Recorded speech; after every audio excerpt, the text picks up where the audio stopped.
কোনো দোকানেই খুঁজলে পাবেন না, তবে আপনি বাড়িতে বানিয়ে দেখতে পারেন। বানানোও সহজ আর খেতেও দারুণ হয়। ধোসা বা ইডলি বানানোর জন্য যেই মিশ্রণ বা ব্যাটারটা আপনারা রেডি করবেন, সেখান থেকে অল্প একটু মিশ্রণ আলাদা করে রেখে দেবেন, তাহলেই হয়ে যাবে।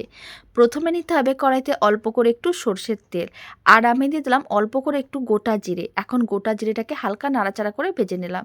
দুটো কুচনো পেঁয়াজ দিয়ে দিলাম। আমি এখানে যে আলুর পুরটা রেডি করছি একটু বেশি করে বানাচ্ছি, কারণ আমি ধোসার জন্য আলুর পুরটা একসঙ্গেই রেডি করে নিচ্ছি। তবে ধোসার ভিডিওটা পরে আমি আপনাদের একদিন দেখিয়ে দেবো।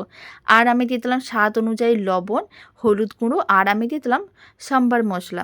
সম্বর মশলা আপনারা যে কোনো সুপার মার্কেট বা মুদিখানার দোকানে পেয়ে যাবেন। আর আমি দিয়ে দিলাম লঙ্কার গুঁড়ো। এখন আমি বেশ কিছুটা পরিমাণ কারি পাতা নিয়ে নিলাম। কারি পাতাগুলোকে ঠিক এইভাবে ছোটো ছোটো টুকরো করে ছিঁড়ে দিয়ে দিতে হবে। তারপরে সমস্ত কিছু একসঙ্গে ভালো করে মিশিয়ে 2 মিনিটের মতন নাড়াচাড়া করে নিয়েছি।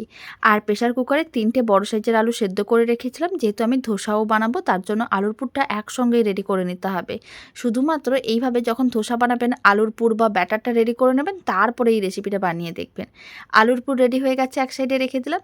আর এদিকে ধোসা ইডলির যে ব্যাটারটা আমি আগে থেকেই রেডি করে রেখেছিলাম, তবে আপনারা চাইলে বাড়িতে বানিয়ে এইভাবে ধোসা বা ইডলির ব্যাটারটা অনেক দিন স্টোর করে রাখতে পারেন, কোনো অসুবিধা হবে না। 1 কাপ চাল নিতে হবে, হাফ কাপ ডাল নিতে হবে। এবার পরিমাপটা আপনারা কম বেশি করতে পারেন। ভালো করে পেস্ট করে 6 থেকে 7 ঘন্টা এইভাবে রেখে দিলেই ধোসা বা ইডলির ব্যাটার রেডি হয়ে যাবে। এখন যে আলুর পুরটা রেডি করে নিয়েছি, ধোসা ইডলির ব্যাটারের মধ্যে দিয়ে ভালো করে মিশিয়ে নিতে হবে। সমস্ত কিছুই খুব ভালো করে মেশানো হয়ে গেছে।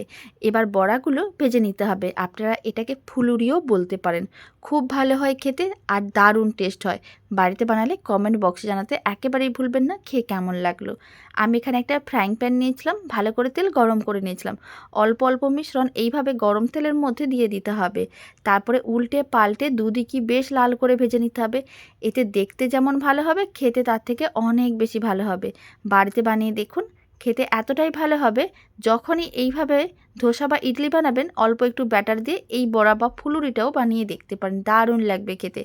লাল লাল করে ভেজে তুলে নিয়েছিলাম। সমস্তগুলো একইভাবে ভেজে নিতে হবে। তারপর একটা সার্ভিং প্লেটের মধ্যে সার্ভ করে নেব। আগেও আমি আপনাদের বাদামের চাটনি দেখিয়েছিলাম, তাই আলাদা করে দেখালাম না। এখানে বাদামের চাটনি দিয়েই সার্ভ করেছি। আর ওইদিকে আমি ধোসা বানিয়েছিলাম, ধোসাটাও সার্ভ করে নিয়েছি। তবে ধোসার ভিডিওটা আমি আপনাদের পরে দেখিয়ে দেবো। আর এই রেসিপিটা আপনাদের কেমন লাগলো।